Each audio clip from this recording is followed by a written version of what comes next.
ദേശസ്നേഹത്തിന്റെയും ആത്മാഭിമാനത്തിന്റെയും പ്രൗഢഗംഭീരമായ കാഴ്ചകളോടെ പ്രവാസികൾ 77ാമത് റിപ്പബ്ലിക് ദിനം ആഘോഷിച്ചു.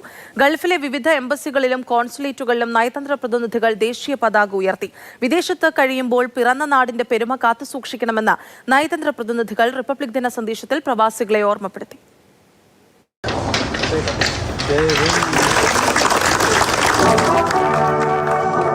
ഇന്ത്യൻ എംബസികൾ, കോൺസുലേറ്റുകൾ, ഇന്ത്യൻ സ്കൂളുകൾ, പ്രവാസി സംഘടനാ ഓഫീസുകൾ, അഭിമാനത്തിന്റെ റിപ്പബ്ലിക് ദിനാഘോഷങ്ങൾ നാടെങ്ങും നിറഞ്ഞതായിരുന്നു.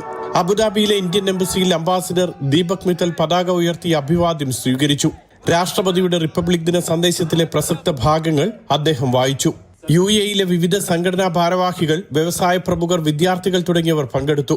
ദുബായിലെ ഇന്ത്യൻ കോൺസുലേറ്റിൽ കോൺസൽ ജനറൽ സതീഷ് കുമാർ ശിവൻ ഗാന്ധി പ്രതിമയിൽ പുഷ്പാർച്ചന നടത്തിയ ശേഷം ദേശീയ പതാക ഉയർത്തി. ദേശസ്നേഹം നിറഞ്ഞു നിൽക്കുന്ന വിവിധ കലാപരിപാടികളും കോൺസുലേറ്റിൽ അരങ്ങേറി.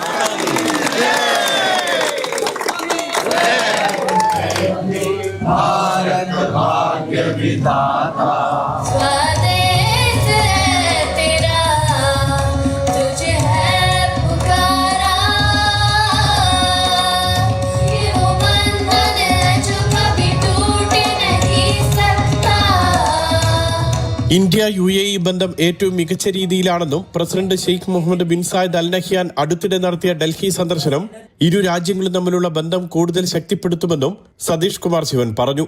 It was a very short visit. It was just about a couple of hours, but I would say it was a very highly impactful visit. Wide-ranging areas were covered. This demonstrates the broad canvas as well as the strategic depth of the relationship between India and UAE. ബഹ്റൈനിലെ Indian എംബസിയിൽ വിവിധ പരിപാടികളോടെ നടന്ന republic ദിനാഘോഷത്തിൽ ambassador Vinod Jacob ദേശീയ പതാക ഉയർത്തി അഭിവാദ്യം സ്വീകരിച്ചു. വിവിധ മേഖലകളിലെ നിരവധി പ്രമുഖരും വിദ്യാർത്ഥികളും ആഘോഷത്തിൽ പങ്കുചേർന്നു.